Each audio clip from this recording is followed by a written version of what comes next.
diwanti-wanti ini ya. Allah dua lagi ya. Bilang dari aku. Sosok Sandit, tahanan Sarolangun Jambi yang kabur usai sidang, divonis 5 tahun penjara. Terungkap identitas tahanan di Sarolangun Jambi yang kabur usai sidang dengan agenda vonis di pengadilan pada Rabu, 10 Juli 2024, sore. Proses pencarian tahanan kabur ini masih berlangsung hingga Kamis, 11 Juli 2024, namun belum ada kabar tahanan ini ditemukan. Diketahui, identitas tahanan yang kabur yakni atas nama Sandit, dia terlibat kasus pencurian dengan kekerasan.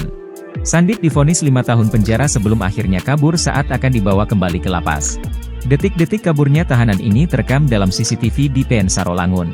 Saat itu sejumlah tahanan yang menggunakan koko serba putih terlihat sedang digiring dari pintu keluar persidangan menuju ke mobil tahanan.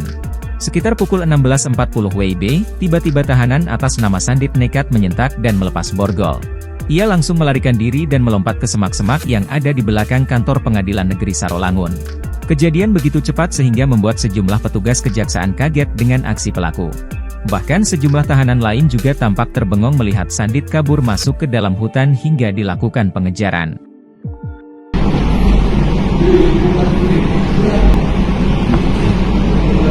Dari wanti-wanti ini ya. Allah dua lagi ya. Bilang dari aku. Download Tribun X sekarang, menghadirkan lokal menjadi Indonesia.